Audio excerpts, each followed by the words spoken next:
So, you're scared to start a business. I mean, I get it. How do you know that the idea that you have is even a good one? How do you know that there are going to be customers out there that will buy your product or service, or that there aren't already tons of businesses doing the exact same idea that you have? How do you know you can even afford to start this business? And you don't even know what to do, first, second, third, or at all for that matter. Well, I call bullshit. Why? In this video, I'm going to break down why. And at the end, I'm going to give you a free gift to help you overcome all of those ridiculous fears that I just named. Are you ready?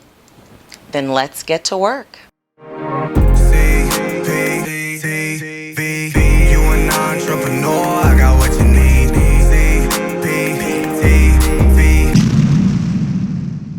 So let's start by addressing that first question that has you scared to start this amazing business. How do you know that you won't fail? Well, let me ask you. Have you always avoided things in your life that didn't come with a will not fail guarantee? Well, if you have, then you're absolutely right. You should be scared, and entrepreneurship is probably not for you. But if you haven't, let's get this out in the open. You will fail. And when you're a business owner, those failures are what make you successful. And you will learn from those failures. You will get up and you will keep going. There are so many times in my entrepreneurial journey that I have what I would like to come across learning lessons, because I refuse to call them failures. That very word is negative and puts it out into the universe, right? Learning lessons are going to be vital and critical to your entrepreneurial journey. You're going to try things, you're going to test things, you're going to put things out there and ideas that you have, and you're going to learn very quickly if you happen to have made a mistake. The key is learning from that mistake, making the adjustment, and moving forward to not making that same mistake again. Failure is not an option when it's yours. Who is out there telling you that you have failed other than yourself? No one else knows your thought process. No one else knows your goals. No one else knows what you see as your ideal entrepreneurial journey but you. And only you can tell yourself whether or not you've actually begun to fail. Think of it this way. The only real way that you can fail as an entrepreneur is to first not do anything with those dreams and that creative streak and that goal that you have, or not even attempt to try it. I mean, in actuality, you can't fail if you don't do it, but not doing it in itself is failure. Your business will only fail if you give up. If when you make those mistakes, you do not move on from those mistakes and learn from them and implement them into your business, you have the likelihood of failing, I would say, exactly 0. And even if you did, it's okay, because in other aspects of your life where you have perceived that you have failed, you have been able to pick yourself up, get back on that bike, and keep on riding. And that is exactly what you will do with this entrepreneurial dream. Do not allow your fear of what you might categorize as failure, because remember, it's all up to you to decide what failure looks like in your entrepreneurial journey. You will be able to keep moving and keep moving forward. If you don't fail in entrepreneurship multiple times, you are not moving forward. So don't let this entire concept or idea of failing at this business stop you from actually moving in the right direction and fulfilling that dream. Entrepreneurship comes with so many advantages and pluses, way more than minuses. And a big part of that journey is trying things, using your creative juices to move forward, to drive your own freedom of income, of choice, of decision making, and of time. And honestly, I can tell you that in my entrepreneurial journey, I have failed never, because I've been doing this for 25 years. I'm now coaching other entrepreneurs on how to actually do this, and that in itself shows the success. Now, don't get me wrong, I've dissolved businesses, I've changed things. made mistakes that have cost me a lot of money, but I've learned from them to the point where now I'm able to move forward with any idea without that fear. So let's cut the bull, all right? Fear of failure is not an option. And if that in itself is stopping you from moving forward as an entrepreneur, then you have got to get your mind all the way together, because failure is really truly what you make of it. So let's talk about the next reason why you're scared to start this business. And that is you don't really know what to do or how to do it. Well, this one is easy. I call bullshit, because you will learn. There is so much information out there that will aid you and assist you in starting this business. Heck, I mean, look around. That's why I'm here. That's what I do, why I do what I do. That's why there is CPTV, because at your stage, I was in the same boat. I was afraid to actually get started because in my mind, I couldn't conceive of exactly what the steps were to do. And so I was afraid to just kind of go out there and try. But over the course of starting and growing multiple businesses, I have learned what those steps are. And that's why I teach the steps in the order that I teach them for you, so that you are not alone, so that you do have someone holding your hand and taking that leap of faith with you. That's all it is, Miles. A leap of faith. Like, what's up, danger? That's my mission. That's my why. So I don't want to hear you say, well, I don't want to start this business because I don't know how, I don't know what I should do first, because there are so many people out there who are willing to help, to coach, and to teach you exactly what to do. You just have to be diligent enough and open enough to find them, and little self-shaming plug here, to keep coming back to CPTV and working with folks just like me that will guide you along that journey. So remove that ridiculous fear, because it ain't got no weight over here, my love. So if you agree with me so far, do me a favor, smash that like button. And while you're down there, go ahead and subscribe and hit that bell so that you can keep coming back and getting the goods from CP every single Tuesday. Now, let's get into number 3 fear, because this one is a goodie. Now, I've also heard that you are afraid to start this business and absolutely running scared because you aren't sure if your business idea is a good one, and you believe that the market is already saturated with so much competition that there's no way you can be successful. Again, I'm gonna go with bullshit. Let me give you some perspective. Your business idea will be just that, an idea. Which means you have to test it, you have to put it out there, you have to look at your results and analyze the data, and you have to decide what tweaks you need to make in that business idea or product or service in order to move forward. No one is telling you that the initial idea that you come up with is going to be the final idea that you end up doing. Trust me, I have been there. Your audience, the market, people who are willing to buy your idea will let you know if the idea is a good one. It's not your decision to make. It is theirs. So the idea that you have shouldn't stop you from moving forward. Moving forward in itself will help you solidify that idea. There is a huge part of starting a business that involves testing your idea, testing your product, giving it away for free, allowing people to take advantage of it and give you their feedback and their opinion. There is a big part of when you are starting a business that you will be in beta mode or testing mode in order for you to perfect your concept and continue to blossom and be creative with additional ideas so that you can grow.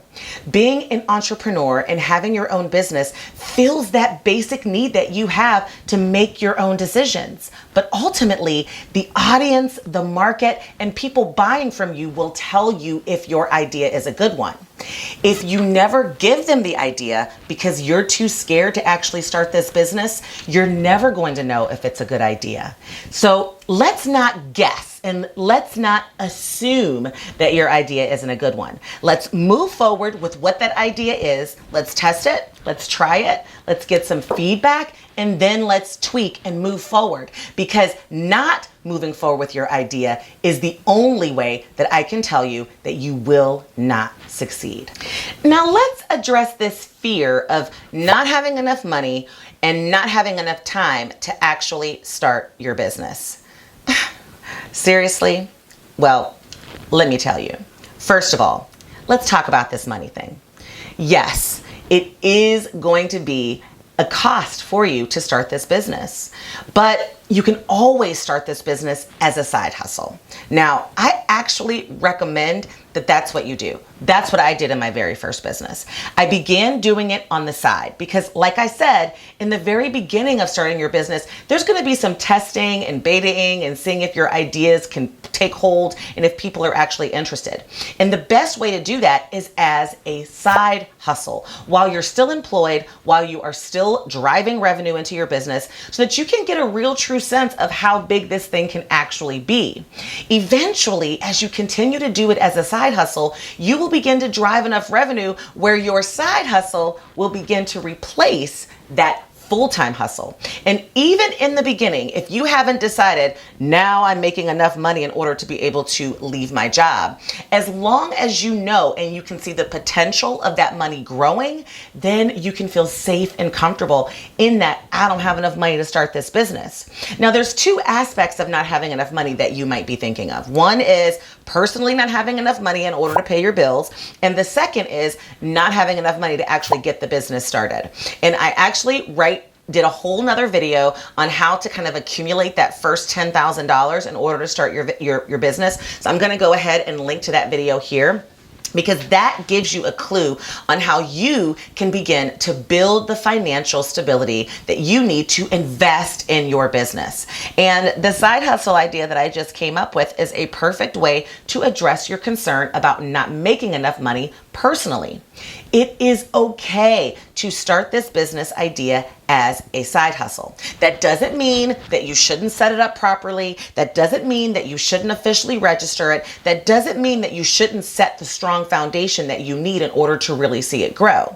It does mean, however, that you don't have to jump in head first without knowing that you have some type of cushion. Because I get it, not having any personal income to pay your bills is extremely stressful. And in most instances in our lives, it is not possible to do. So I totally recommend start this business as a side hustle. Do it on the side, and then you'll have the time and money once you see how things are going in order to make the decision about whether or not you drop down to a part-time role or whether or not you are ready to jump into that business full-time because it can support you.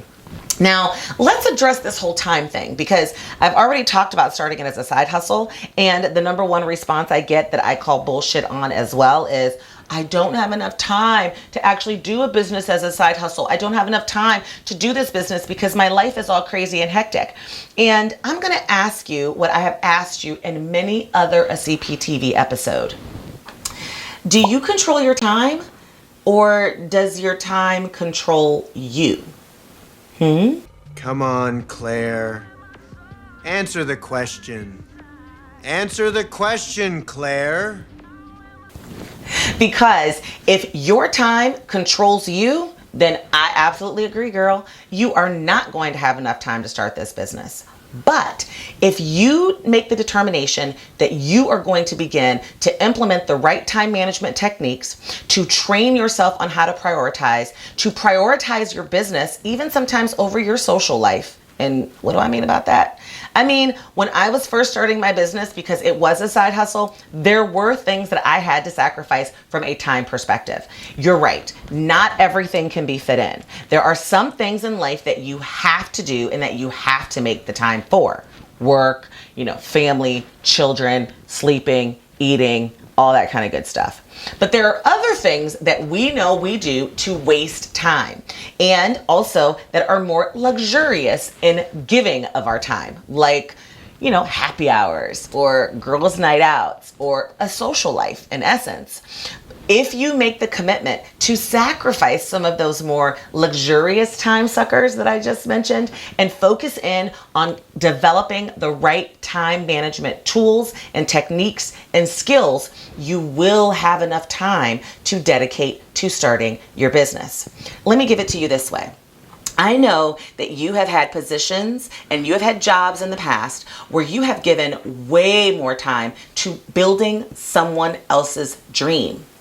All I'm saying is, don't make excuses as to why you don't have enough time to build your own dream, right? If you can give someone else time, then you can give it to yourself. Believe you me. That is where starting a business becomes a priority.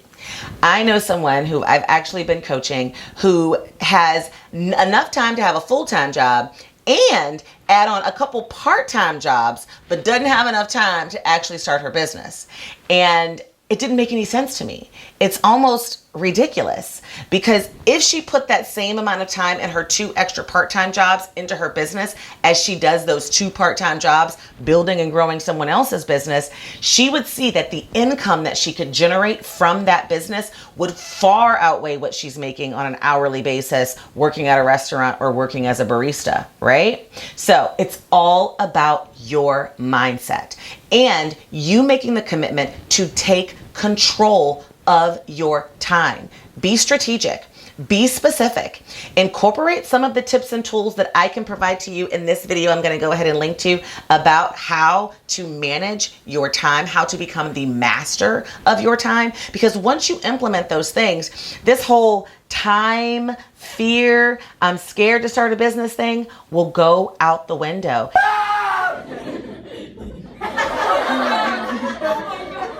And you will be on the right path to experiencing all of the joys of entrepreneurial freedom that you so deserve and desire.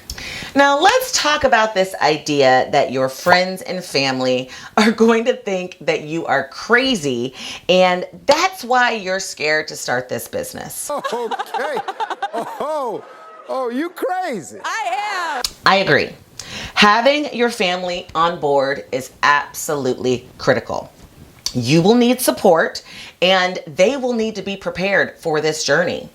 I understand.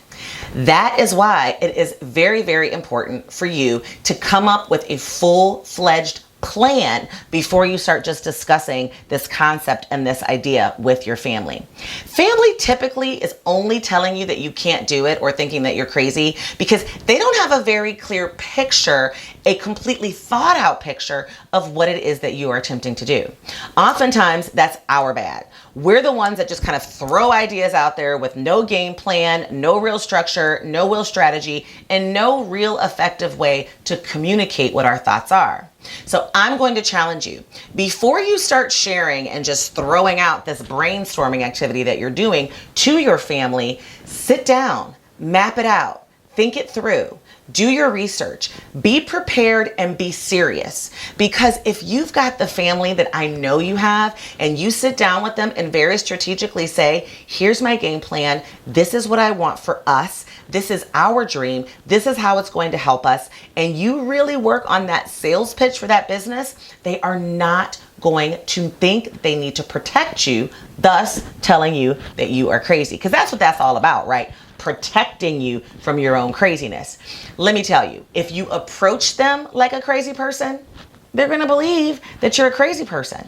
But if you approach them as a professional, CEO-driven, CEO mindset on the verge of becoming a fabulous entrepreneur, then they will treat you as such. So that eradicates that whole family thinking you're crazy thing.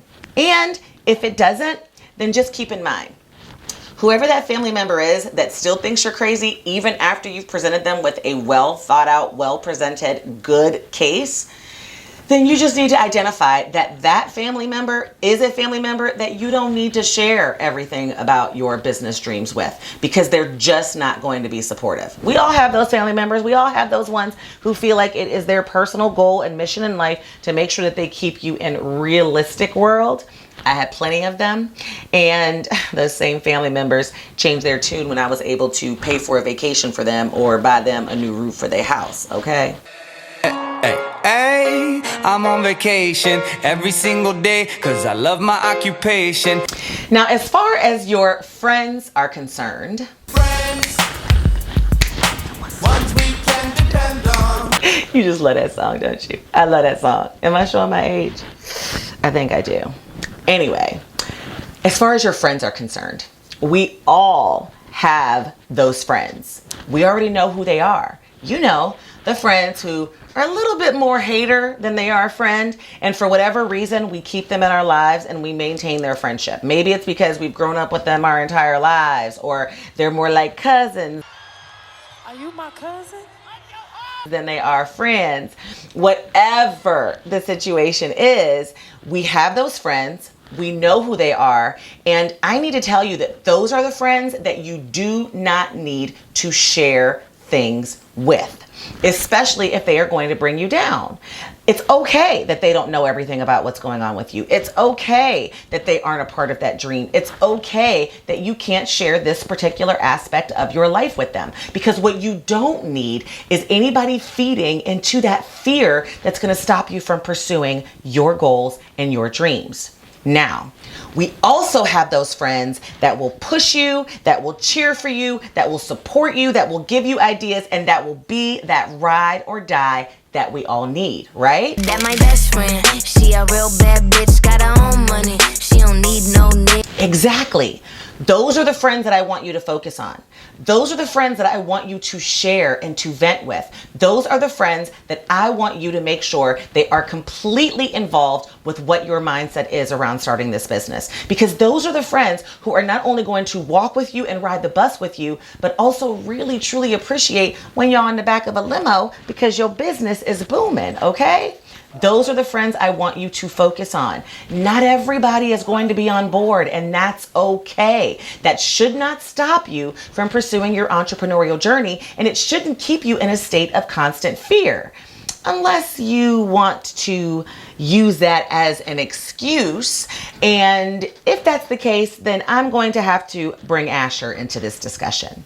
Oh, you don't know who Asher is? Well, Asher hasn't been on the CPTV sets in a while, but this is Asher. And when you see Asher, it means Asher, as referred to in the Urban Dictionary as Asher syndrome, means the distinct inability to get your shit together. exactly. I need you to get your shit together. Not everybody is going to be on your side, and that's okay. You need to strategically think through the list of family and friends who will be, and then strategically decide to only involve them in this process of starting a business with you. Because ultimately, you need to surround yourself with positive thoughts, with positive support, and with a support system that will really help you flourish and overcome this ridiculous fear that we've been talking about. Now, I know I promised you a free gift, and now I'm going to give it to you, because with everything that I just said, everything that I just called bullshit on, I get it. It's harder to do than it is to say, or what? It's easier said than done, or, whatever it is. But ultimately, I understand. It's a mindset. And mindset is one of those things that is very difficult to overcome. So I'm going to share with you my free Overcoming Fears and Affirmation worksheet. I use it every single day, have always used it, especially when I'm about to embark upon a day that really has me shook. I love it, and I want to give it to you. You can grab it in the links down below, or also at the link that's across the bottom of the screen right now, because that worksheet is critical. It is awesome. And I'm giving it to you for free, so make sure that you grab it. Because 90% of being successful in entrepreneurship is about mindset. And if your mindset isn't in the right place, you're not going to have the success, regardless of what your pre-fear, anticipatory anxiety, what you're having anticipatory anxiety about. You need to make sure that your mind is in the right place. Look, it is perfectly normal to be scared. Everything worth going after should make you feel a little bit of anxiety. That's what makes it so worth it. But if you allow that fear to paralyze you, to stop you from moving forward, and most importantly, from experiencing the decision making, the financial, the time, and ultimately the desire freedom that entrepreneurship gives you, then that's your bad. That's on you. Because all of the excuses that we talked about today are just that. Excuses. And I've just given you real true goods on how to overcome those excuses and why they are BS. So moving forward, please just note that I've been there. I understand. And let me tell you, being on the other side of that fear and having pursued my entrepreneurial journeys, that not even Freddy Krueger, y'all, could keep me from starting my own business. And I hope he won't be able to keep you either. Until next time, my loves, have a wonderful week. I will see you soon. Bye-bye.